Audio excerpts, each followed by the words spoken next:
Are you confused about how many calories you need to be eating, or did your doctor give you some suspect advice? Is it sus, as the kiddos say today?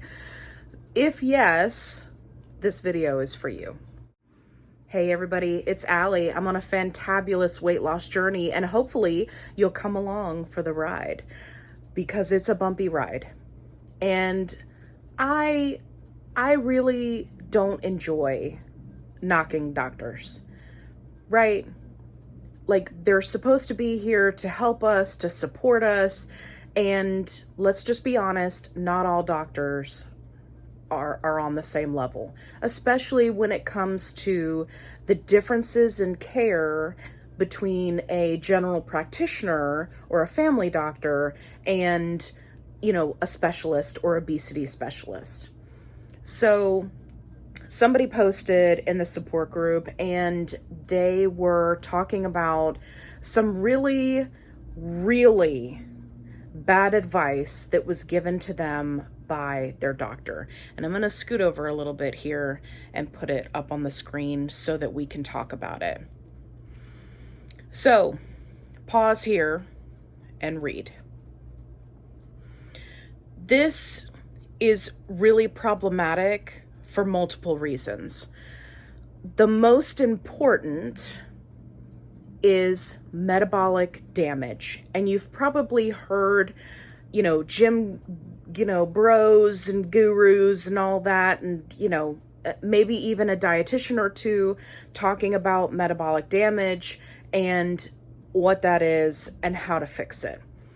Just to give you kind of a brief overview of what it is, metabolic damage happens when you consume too few calories for your body to function normally for an extended period of time.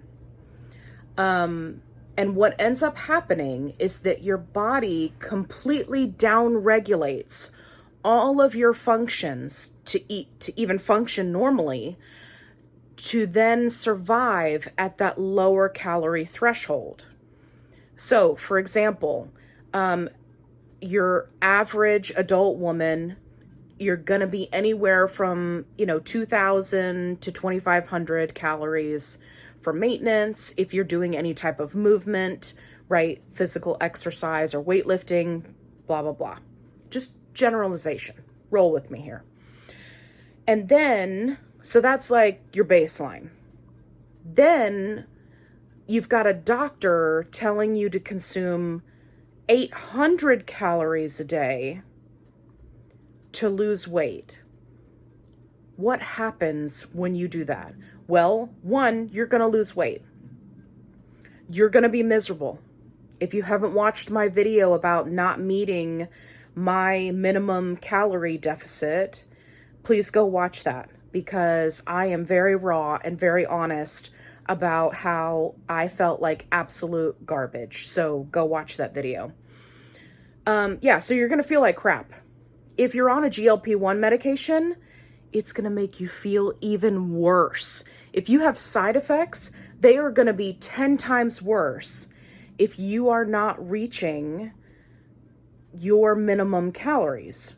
You're going to feel fatigue. You're not going to have energy. It's going to be difficult to focus. You may have a lot more nausea, or you may end up, actually physically becoming ill. You may become so constipated that, that you have problems with that and end up in the ER. Like, it's all bad, right? None of that is good. Losing weight by encouraging your body to eat up all your muscle first is a bad idea. That's why for GLP-1 medications and bariatric surgery, doctors, as in nutritionists, obesity specialists, dietitians, say prioritize protein so that you can maintain that muscle mass. Because we don't want the muscle gone. Muscle burns calories. Muscle moves our bodies. Muscle helps keep us fit and trim and keep our blood flowing, right? So eating up all the muscle, little Pac-Man, yum, yum, yum, yum, yum, yum, right? Bad idea. So what do you think the body does if you starve it?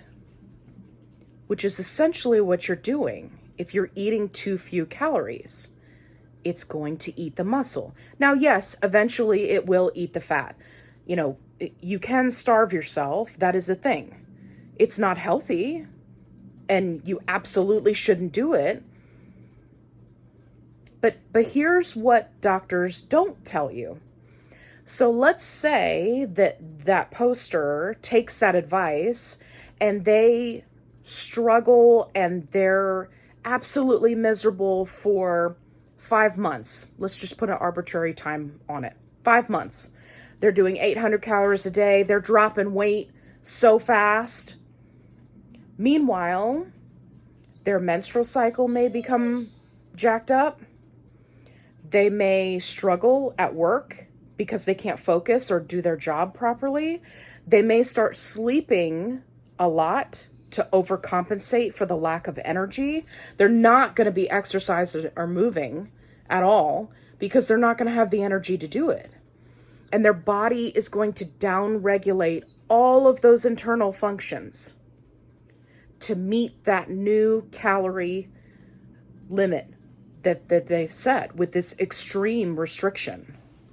So your body downregulates all of your functions that it needs to do. It's like, hey, we got to start letting stuff go. We're not growing hair. We're not growing nails. We're not taking care of our heart and our liver and our gallbladder and pancreas. We're not getting everything that we can in digestion because we don't have the energy. So everything downregulates. Then, once that happens, and they haven't pinpointed how to figure out when it happens. It's based on the individual. When that happens, you've damaged your metabolism.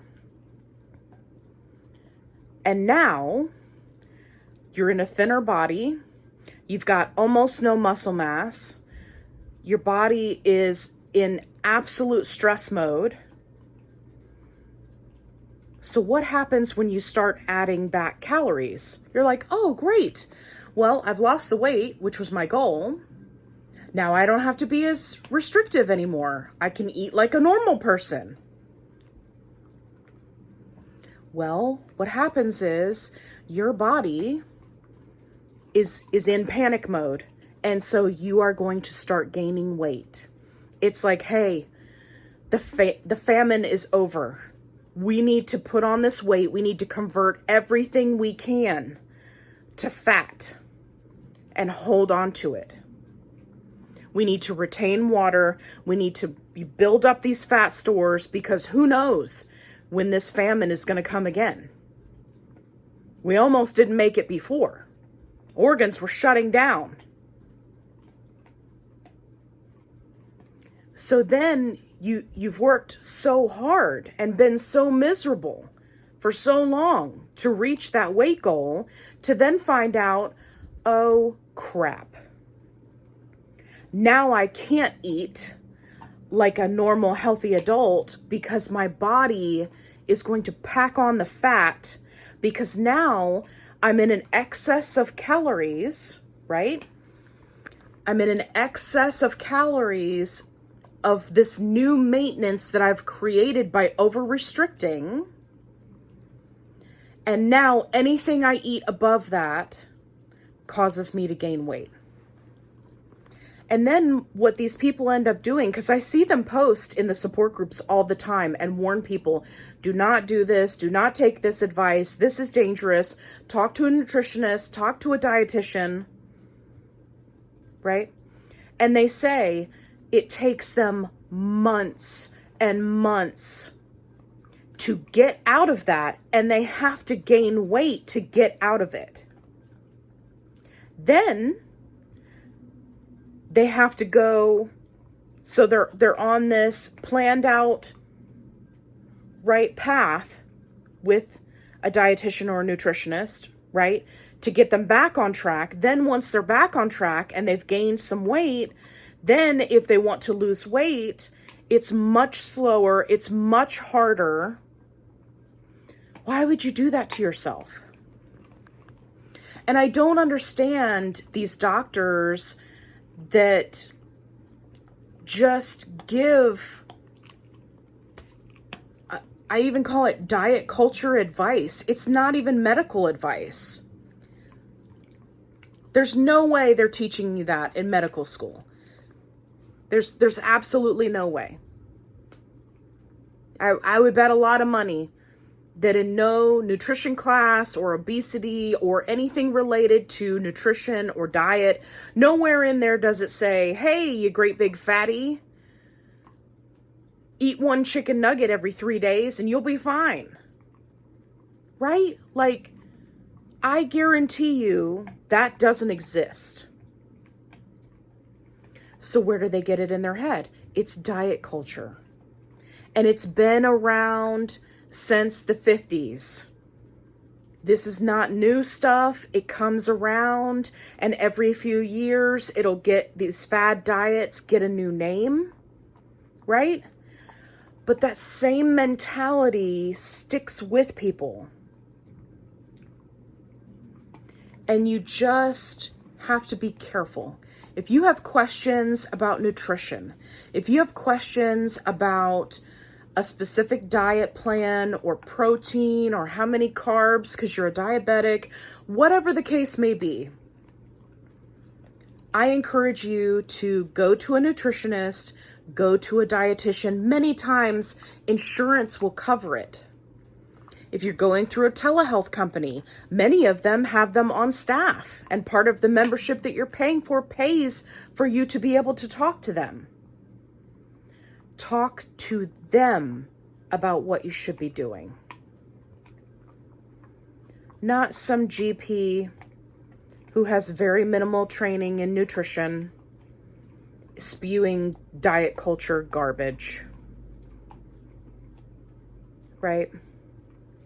And it's very disheartening for me to have to say that, because I don't want to have to tell people, and I did comment on that post, I don't want to have to tell people, hey, I'm so sorry. I know you're happy because you've got your Mounjaro or your Zepbound or your Wegovy or your Ozempic, and you've got your prescription and you're happy because a doctor's finally listening to you.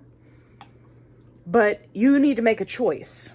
You either need to understand that you're going to have to ignore anything that they say about nutrition because they've just shown you that they don't know what they're talking about, or you need to find a new doctor, right? And I hate to say that to people because it can be challenging to find a doctor who is supportive. And then you find one, and then you're like, great. Now this doctor's telling me to eat one chicken nugget every 3 days and I'll be fine because I'm fluffy. But it's just one of those things. And it's one of the main reasons why I encourage everyone, and I know I say this a lot, so for my regulars, I love you for sitting through it. I always say, do your own research, be an advocate for your own health, because nobody else is going to do it for you. So, I hope you found this video helpful. I hope that it encourages you to meet those calorie goals and to not unintentionally put yourself into an ED, which is very, very hard to get out of and requires professional help. I know that we're all doing the best that we can. Kevin's doing the best he can. Right, Kevin?